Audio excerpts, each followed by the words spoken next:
As COVID cases spike in some areas of our state, Governor Jay Inslee expected to announce today whether any counties will have to roll back to phase 2. Brandi Kruse joining us now, and that announcement expected later today. Pierce County is among those that could be in danger here. Yeah, Bill, and just a quick note, I just heard from the governor's office on this. They said that this announcement is going to come early afternoon via press release. So we are not expecting the governor to actually get in front of cameras and hold a press conference on this today, but that is the timing of this decision. As you mentioned, Pierce County, look, we know the numbers there. We're right on the edge or even over a little bit last week. That's not to say that King or Snohomish are completely in the clear, but it does seem less likely that they would have to roll back. So joining us this morning is Pierce County Executive Bruce Dammeier. Mr. Executive, thank you for being here. Good morning, Brandi. It's a beautiful day in Pierce County, at least until maybe this afternoon's announcement. Okay, well, the sun will still be out, but you have to know by now. The governor has to have told you by now what the deal is. Do you know? We have not heard officially. We anticipate we might hear a little later this morning. And do you expect that you're going to have to go back to phase 2? I'm concerned that we will. I am hopeful that he will perhaps look at the numbers and understand it and the situation that Pierce County's in and not roll us back, but we'll see what that decision is. I still hold out hope. Okay, well, you guys sent a letter to the governor and some leaders down in Olympia, and you tried to make an argument for the governor that you should be granted a reprieve of a couple weeks to see what happens with the case numbers. What is the basis for that argument? So I think there's a couple things here that we should keep in mind, Brandi. First of all, we're in a very different situation than we were back in what was called the third wave in December, which I was very concerned for my community. Today, we're in a very different situation. First, the folks who are most vulnerable to really bad outcomes, our seniors, are mostly vaccinated right now. So we don't have that specter of that hanging over us. At the same time, as we've talked about in that letter, I think this could be very difficult for our community to roll back to phase 2, particularly when we're the only one in kind of Western Washington or the Puget Sound area. And I'm particularly concerned about the fact that Pierce County has not gotten their fair share of vaccines.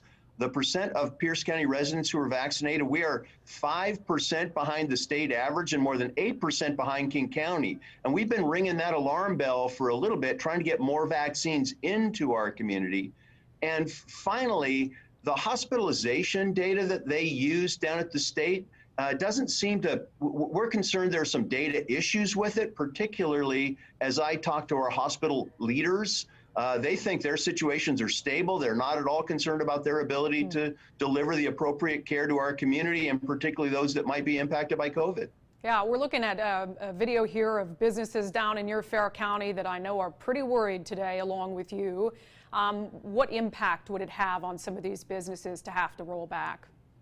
Oh, I think it would be devastating for many of them, particularly those that were starting when they got to phase 3, started to kind of get reopened. To have to go backwards at this point is devastating. Particularly, think of a restaurant, right? They've got food that they have bought that they won't be able to use as much of. That they've got people that they have hired on shift that they're now going to have to lay off. So there's a lot of businesses that will be impacted, and it's not just businesses. It's the community more broadly that's going to be hit by this.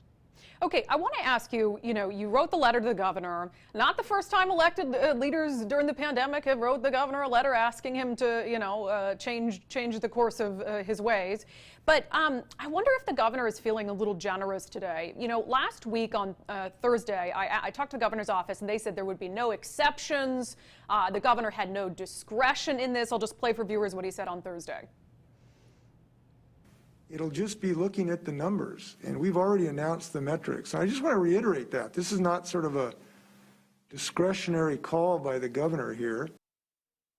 Dammeier, he suddenly found some discretion not 24 hours after that, and he decided that instead of just having to fail one of the metrics, counties would have to fail both. So given that he had this sort of abrupt change in, what he was willing to do and not, do you feel like the letter and some of the points that you laid out, specifically I think about vaccines and what you've heard from hospitals, do you believe it would sway him?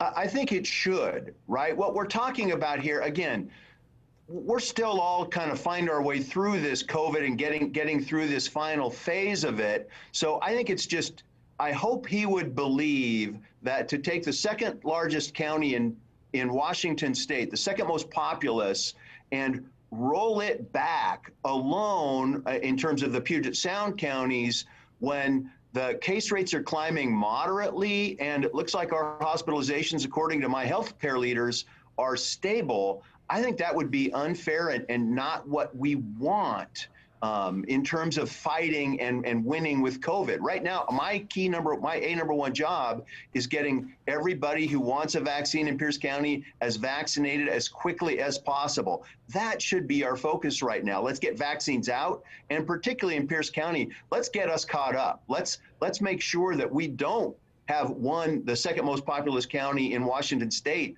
be 5 percentage points behind the state in terms of the percentage of population vaccinated. We need more vaccines. That's the key in Pierce County. Yeah, and I should note also on the letter was Tacoma Mayor Victoria Woodard's, you do not belong to the same political party, so I don't know that we're talking about sort of a partisan decision here. Pierce County Executive Bruce Dammeier, we appreciate your time. Please do let us know when you hear from the governor and what you hear. And then also a call to action from our friendly viewers in Pierce County. If you guys do have a rollback, there are still a lot of opportunities to help struggling businesses survive that. So we'll ask people to please be generous toward those businesses during that period. Thanks for being with us, sir. Thank you, Brandi. All right, guys, we'll send it back to you, please. Brandi, appreciate that. Thanks for doing that interview this morning. You know,